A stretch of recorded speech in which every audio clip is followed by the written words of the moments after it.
Whatalofa po ilea o ngā sāmale matupulanga e le sunga te tai, sunga to ina man malo faia ina. Malau whatua.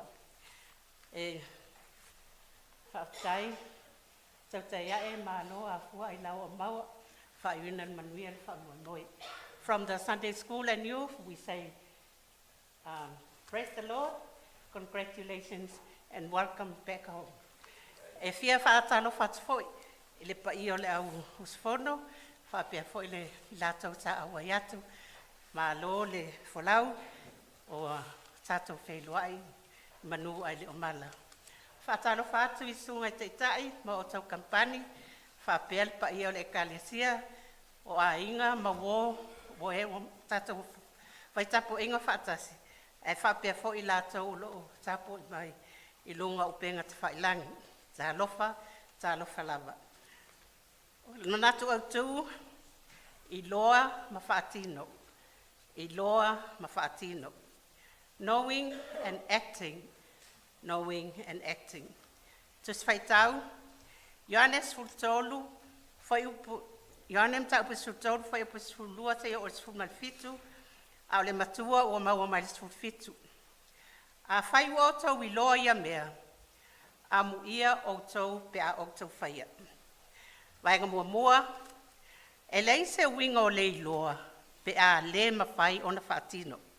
Lua, e whaamatala e au ngā luenga lo ILOA. Tolu, o le agasala, o le ILOA, o le mea e tatau ona fai, ai le faia. Wha, ia femulumulua'i e ala I le alofa, ai le o le femuimuia'i. Vaega mua, e leai se uiga o le ILOA pe a le mafai ona whaatino. TUSI FAITAU, o le mātai o fitu whai pue lusu whai o lusu fitu, ma le ia kopo mua whai pue lusu malua. Whamalmole se Faitau mai.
Whautai.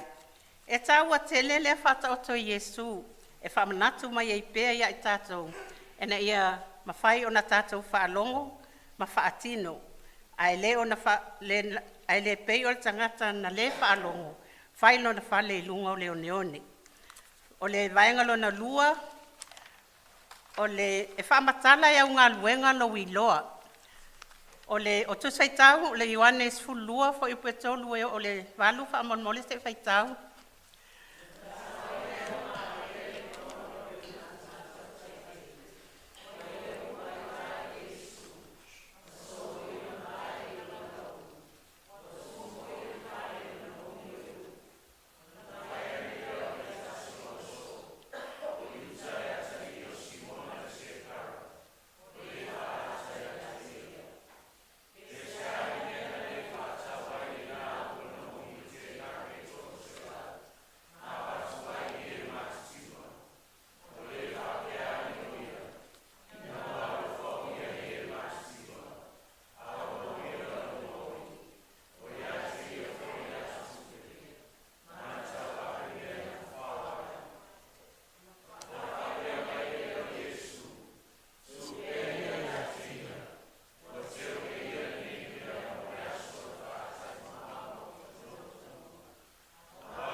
Haftai. Whai mai nei loa le lava Maria, o le sua o manongi e taunga tātele. Lea sa ia uinai au e Yesu. Ma sa whaonga ina foilo na laulu e solo iai o na au. O na sa wha asilisilina ia te ia lo na alofa. Malana matua wha ama maluina, o lana tautua wha atino molo na li. Tina, o le maule nei ale aonga sa whatau tonu ma le aso sa o tina. O lea, ma tatou whanonglongo, tatou whafonga, tatou whanonglongo i ti ma inga mapopo inga tāua sa whonga ina mai o le tatou tamatu ina. Ia ana o te whona whapi, ina ia tatou mafofau le nei tina malana ngā luenga sa faia mo Yesu. Lona tai au fo i lea, a tau nui au ngā fo i mo i tatou, na ia mawhai o na mawani o tatou tai au whapea pe o Maria. Vaega tolu, o le agasala, le ILOA o le mea tatau o na whai, ai le faia, TUSI FAITAU, ia kopo mta upe whafo upe sulfitu, Roma mta upe sulfafo upe luas fulma tolu, ma le Lukas fulua fa upe wha sulfitu, fa mole faitau.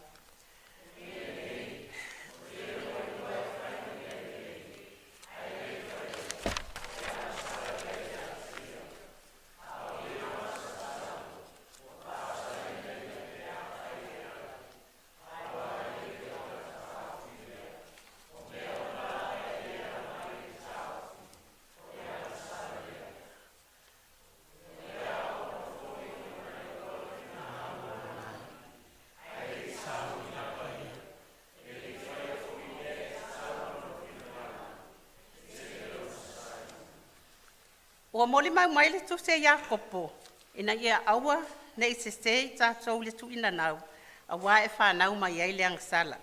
A ia tau mafai o na whaia o ngā luenga lei, e tatau o na whai le sila whanga le atua. Ia aua lava, le masarosalo ma le whaalotolatolua, a ia whaamamao tātou loto, e pei o na oa o le apostolo Paulo i le Karelisi e Roma.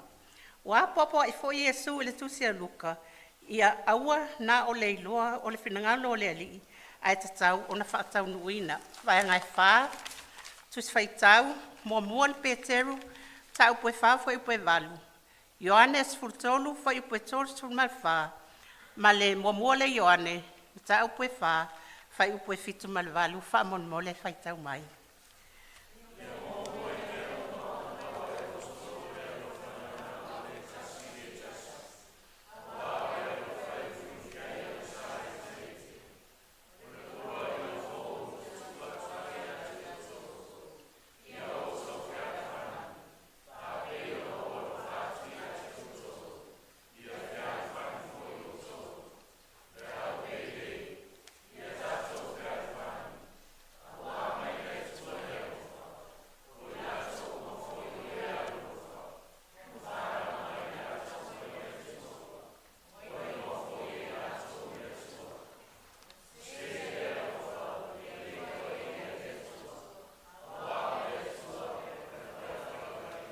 Whaftai.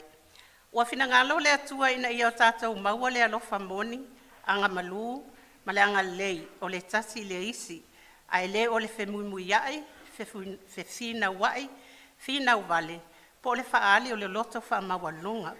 Ia avea i tātou mauna soo, ia maua i tātou le nofo fe alafani, pei o na ia alofa mai ia i tātou. Le pa ia o le tātou maftanga. Wa o mai a te tātou le nei mau, i le tāua o le ILOA, whaalongo, whaatino, matu mau le alofa, whaatau nui na ilo la tātou tua, ma la tā au nai tusa malon finagalo. Whai mai tātou matua, a whai ua outou ILOA ia mea, amuia outou pea outou faia. Whamania tele le atua le sunga te tai, whapel pa ia o tāpo inga. Ia, ai mai se fo i lātou o lo tāpua i mau mai, ai ola le kampani le Aoga Aso Sa matupulanga i le alofa o le atua. Soifua.